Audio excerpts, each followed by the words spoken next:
तो गाइस कैसे हो आप लोग। तो स्वालो स्टार नेक्स्ट लेवल के एपिसोड नंबर 91 में आपका स्वागत है। तो चलिए शुरू करते हैं। तो ये आज का लास्ट एपिसोड होने वाला है और हाँ, परसों तक में मैं ऑफिशियल एपिसोड तक आ जाऊंगा। आपको इंतज़ार करने की ज़रूरत नहीं होगी। मैं जैसे ही चैप्टर्स रिलीज होंगे उनको एक्सप्लेन कर दूंगा। आपसे 20 चैप्टर्स बचे हैं, कल 10 और परसों के 10 में मैं निकाल लूँगा, ऑफिशियल चैप्टर्स तक ले आऊँगा। तो चलो शुरू करते हैं हम। तो जैसा कि अभी तक हमने पिछले एपिसोड में देखा कि यहाँ पे लूफेंग अपनी कल्टीवेशन पे फोकस कर लिया होता है। हमें बताया जाता है कि लूफेंग को यहाँ आए हुए लगभग 10 मिलियन डेज हो चुके होते हैं और लूफेंग ने इसी के साथ अपनी एक सीक्रेट टेक्निक को भी मास्टर करने में लगा दिया होता है। लूफेंग यहाँ पे अपने एक सिंगल थॉट से एक डार्क केओटिक वॉर्टेक्स को ओपन करता है, जिसके साथ ही वहाँ पे उसे एक वर्ल्ड क्रिएशन के अंदर एक एक्सटेंसिव स्काई केओस ब्रॉन्ज नजर आती है, जिसमें कि केओस प्रोसेस मौजूद होती है और दिखाया जाता है कि उस डार्क वॉर्टेक्स में countless strands of blades likes मिल रहे होते हैं और उसी के साथ एक ब्लेड लाइट भी आ जाती है, जिसमें लाइफ एंड डेथ की एसेंस मौजूद होती है और उसको वही रिफाइन कर रहा था लूफेंग ने। यहाँ पे इन सारे डेज में जो कि 10 मिलियन डेज होते हैं, लूफेंग ने एक वेपन्स को रिफाइन किया होता है जिसकी पावर बहुत ज़्यादा होती है। लूफेंग उस एनर्जी को देखकर हैरान हो जाता है। अब ये देखो, ये जो वेपन होता है वो इन्फिनाइट स्पेस के थर्ड पार्ट को पूरी तरह से कंज्यूम कर चुका होता है और ये डार्क वॉर्टेक्स में होता है, जिसके कारण लूफेंग इसकी पावर को फील कर पा रहा होता है। और इसको देखकर तो लूफेंग की जो दिल की धड़कनें होती वो भी यहाँ पे बहुत ही आगे बढ़ने लगती हैं। अब दिखाया जाता है कि उस वेपन का मास्टर ना होने के बाद भी उसमें से बहुत ही पावरफुल एनर्जी निकल रही होती है, जो कि बहुत ही एब्सर्ड होता है, जिसको देखकर लूफेंग हैरान हो जाता है। बताया जाता है कि इस पावर से कंबाइनिंग करके लूफेंग आराम से किसी को भी मार सकता है। अब लूफेंग अपने कल्टीवेशन को इंटेंस पे ले जाता है, उसको स्टेबलाइज करने की कोशिश करने लगता है। लूफेंग ने पहले से ही इन सब की कैलकुलेशन बना रखी होती है। वो अपना सीक्रेट टेक्निक्स को इसलिए परफॉर्म कर रहा होता है। लूफेंग ने अपने दो पार्ट्स को भी फ्यूज कर लिया होता है। लूफेंग की जो भी टेक्निक होती है वो इसे 5 ब्रांचेस के पाथ को भी मर्ज कर सकता है, जिसके कारण लूफेंग आसानी से इन सारे टेक्निक्स को न्यूच्योर कर सकता है। हम देखो यहाँ पे बहुत ही लंबी चौड़ी फिर से भाषण देने लगती है। लूफेंग उन सारे वर्टेक्स को जो कि लूफेंग ने बनाए हुए होते हैं, उन सारे 10 केओटिक वर्टेक्स को कंट्रोल कर पा रहा होता है, एक नहीं बल्कि 10 को, और ये इटर्नल लाइट्स के ही जैसी होती है। इन सब की पावर बहुत ज़्यादा होती है। आपको बाहर से देखने में पता नहीं चल रहा है, लेकिन इसकी ऑरा ही काफ़ी होती है। इसकी यूनिक फॉर्मलेस और faceless ability perfect godly bodies तक को भी चीर के रख सकती थी। इसके बारे में अभी ज़्यादा डिटेल में तो नहीं बताई गई है, आगे एपिसोड्स में जब फाइट होगी तो यहाँ पे जरूर बताएगी। जिसके बाद लूफेंग अपने इसी फॉर्मलेस और फेसलेस टेक्निक पे रिलाई करता है और कहता है कि मैं अभी इतना स्ट्रॉन्ग तो बन चुका हूँ कि मैं इस पर रिलाई कर सकता हूँ, अभी इसको कंट्रोल कर सकता हूँ। लूफेंग इसके लिए बहुत ही खुश था, क्योंकि ये उसके लिए एक चेंजिंग टेक्निक की तरह काम कर सकता था। लूफेंग इसी को आगे आने वाले फाइट में भी यूज कर सकता था। फिर हमें सीन दिखाया जाता है कि वो वॉर्टेक्स केओटिक वॉर्टेक्स होता है, वो लूफेंग की आइडेंटिटी को भी हाइड कर सकता था। मतलब कि यहाँ पे रीइंकार्नेशन पवेलियन का रूल था कि आपको अपने आइडेंटिटी को हाइड करना है, तो लूफेंग को चीज़ मिल चुकी होती है जैसे कि लूफेंग अपने आइडेंटिटी को भी हाइड कर सकता है। यहाँ तक कि पावरफुल बेंग्स थे वो भी अपने आइडेंटिटी को हाइड करते थे और लूफेंग की वो भी आइडेंटिटी को नहीं जान सकते थे। अब ऐसा इसलिए क्योंकि आइडेंटिटी को हाइड करना जरूरी है, क्योंकि इस मसले में अगर आपने किसी पावरफुल बंदे को ऑफेंड कर दिया तो वो आपके घर में घुस के मार सकते हैं, जैसा कि लूफेंग हमेशा करता आ रहा था। लूफेंग इस ब्लेड लाइट को भी अच्छे से रिफाइन किया हुआ था, जिसके कारण इसकी पावर्स भी बहुत ज़्यादा बढ़ चुकी होती है। अभी के फिलहाल में तो अभी किसी वॉर में जब तक मेन वॉर नहीं आएगी लूफेंग इसको यूज़ नहीं करने वाला। ये लूफेंग का एक अलग सीक्रेट टेक्निक होने वाला है, जो कि इसे दुनिया के सामने रिवील नहीं करेगा। और हमें पता चलता है कि लूफेंग ने फाइनली 10 डायरेक्शन वर्ल्ड को सीख लिया होता है। लूफेंग ने सारे parts of life and destruction को भी कॉम्प्रीहेंड कर लिया होता है, जिसके कारण उसकी पावर में बहुत ही ज़्यादा इजाफा होता है। दिखाया जाता है लूफेंग को, जो कि अभी गॉड किंग बनने में बहुत ही ज़्यादा था। लूफेंग को महसूस हो रहा था कि वो यहाँ पे बन सकता है, लेकिन यहाँ पे लूफेंग अपनी कल्टीवेशन में था ही कि वहाँ पे एक वाइट रॉक बंदा आ जाता है जो कि अपने वॉइस को कैरी करता है और यहाँ पे वो लूफेंग को आवाज़ दे रहा था। अभी ये सुनकर लूफेंग की कानों में भी आवाज़ आता है। वो सेंस करता है कि यहाँ पे एक गॉड किंग आया हुआ है। सिटी में गॉड किंग्स आया जाया करते रहते थे, तो लूफेंग उसको स्किप कर देता था, मतलब जाने देता था। लेकिन लेकिन यहाँ पे वो बंदा आके लू फेंग का ही नाम ले रहा होता है। ये देखकर लू फेंग नेचुरली उसे ग्रीट करने के लिए जाता है और सडनली वहाँ पे वो आ जाता है। यहाँ पे हमें दिखाया जाता है कि लू फेंग उस बंदे को इन्वाइट करता है। हमें पता चलता है कि वो गॉड किंग पो होता है। ये कौन है इसके बारे में हम अभी जानेंगे। जिसके बाद लू फेंग उसको अंदर बुलाता है और बैठाता है और उसकी खातिरदारी करता है।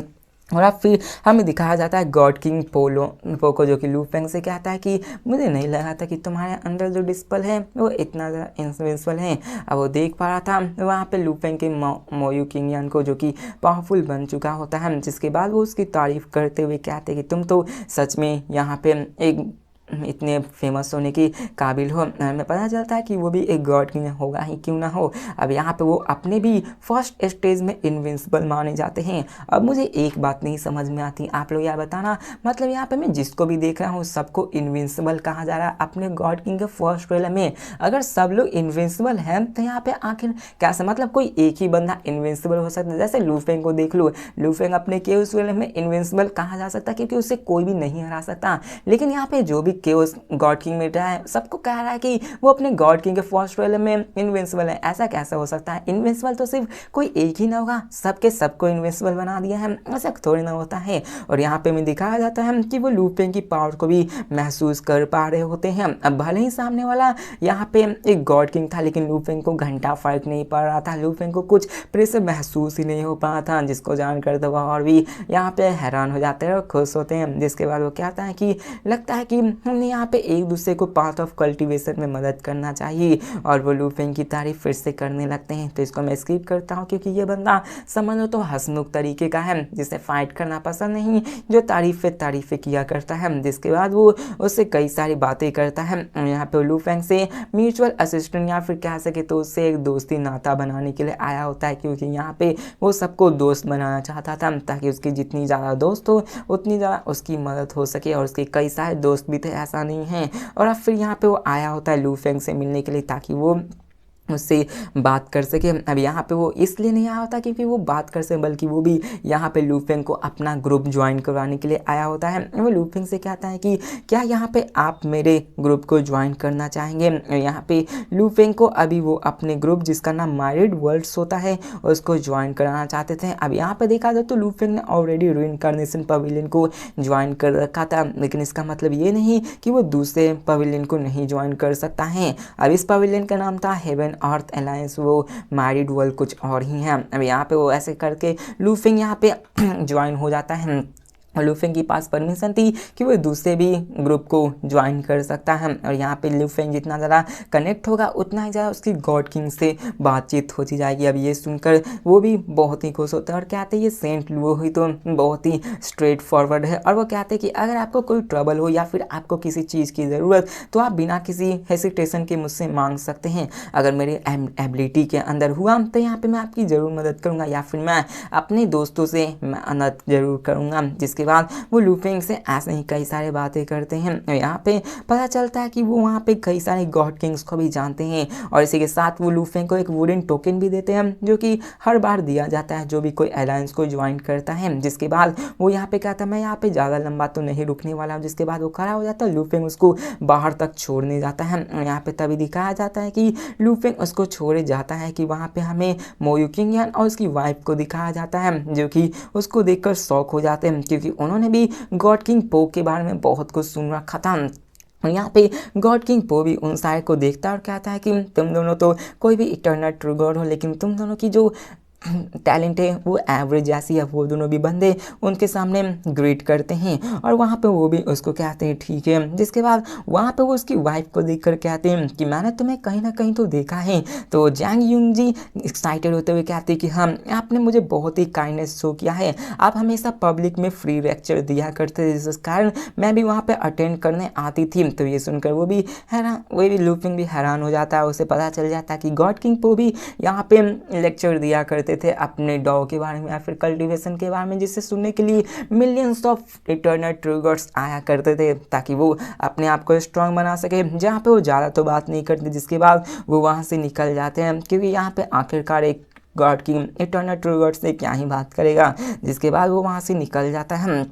और अब फिर हमें दिखाया जाता है उन सारे बंदों को जहाँ पे उसकी वाइफ मोई किंग यान, जहाँ पे उसकी वाइफ कहती है कि कुछ दिन बाद यहाँ पे गॉड किंग पोयुन यहाँ पे फिर से यहाँ पे अटेंड कॉन्फ्रेंस लेने वाले हैं, तो हमें चलना चाहिए। तो मोई किंग यान भी कहता है ठीक है, मैं भी चलने को तैयार हो जाऊँगा। और यहाँ पे हमें प्यार का इंतकाम मतलब धोखा भी मिलेगा, जो कि अभी कुछ ही एपिसोड्स कुछ ही अगले वीडियो या फिर इसी में आ जाएगा। और अब फिर हमें दिखाया जाता है कि वहाँ पे ऐसे ही होता है, वो सभी बात करने लगते हैं और वो सब निकल जाते हैं। इसके बाद हमें सीन चेंज कर दिखाया जाता है गॉड किंग को, जो कि यहाँ पे आ जाते हैं लेक्चर देने के लिए, और साथ ही में वहाँ पे उसकी लूफेंग का डिस्पल मोयू किंग यान और साथ में उसकी वाइफ भी आई हुई होती है। और यहाँ पे हमें दिखाया जाता है कि वो यहाँ पे लेक्चर देने आए हुए, तब दोनों यहाँ पे आ जाते हैं ताकि वो उसको लेक्चर को अटेंड कर सके, ऐसा होता भी है। और दिखाया जाता है उन सारे बंदे को जहाँ पे वो मीटिंग खत्म होता है, लेक्चर खत्म हो जाता है, जिसके बाद हमें दिखाया जाता है कि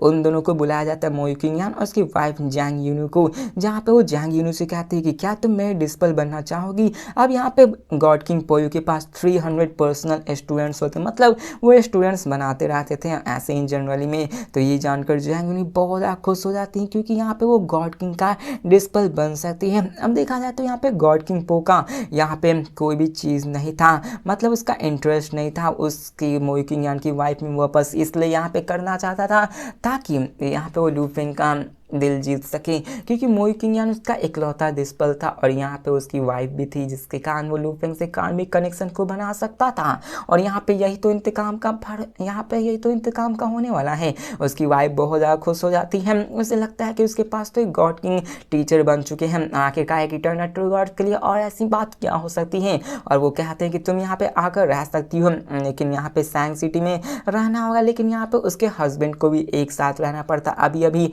शादी हुई है, तो आखिरकार यहाँ पे क्या होगा। और यहाँ पे आप लोग समझ सकते हो क्या होने वाला है। हस्बैंड रहना चाहता है लूफेंग के साथ, अपने फादर के साथ, लेकिन यहाँ पे इसकी वाइफ रहने वाली है गॉड किंग पो के साथ। तो आखिर आप लोग बताओ यहाँ पे क्या ही होगा।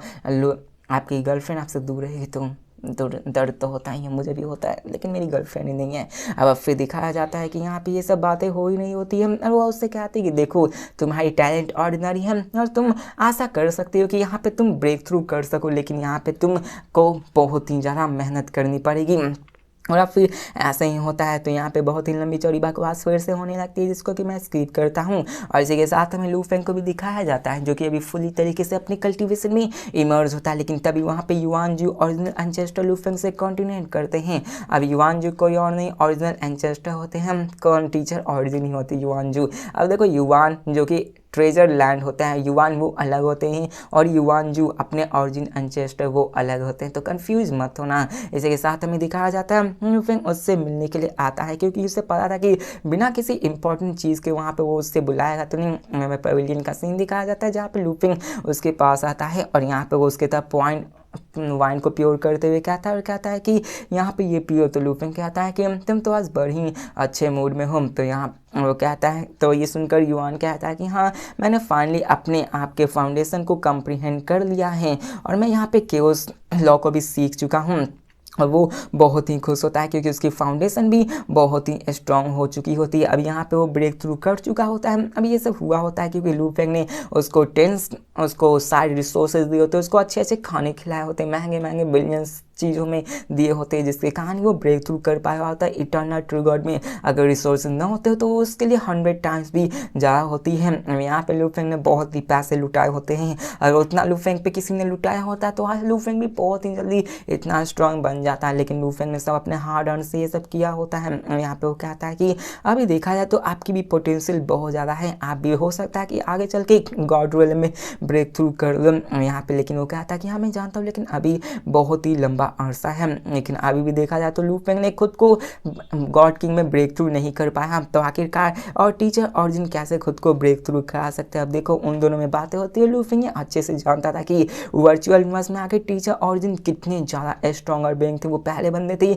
जो कि ट्रू गॉड बन पाए थे, अपने रेसेस को इतना आगे पहुंचा पाए थे। अगर यहाँ पे वो उस यूनिवर्स के कॉन्शियसनेस के साथ सप्रेस ना किया गया होता तो आज वो बहुत ही आगे निकल चुके होते हैं। लेकिन इसके फिलहाल देखा जाए तो उनकी कल्टीवेशन भी और उनकी जो कम्प्रीहेंशन है वो बहुत ही एवरेज से बहुत ही टॉप नॉच कहा जा सकता है उनकी पावर को, और इसी के कारण वो इतने पावरफुल बन चुके होते हैं।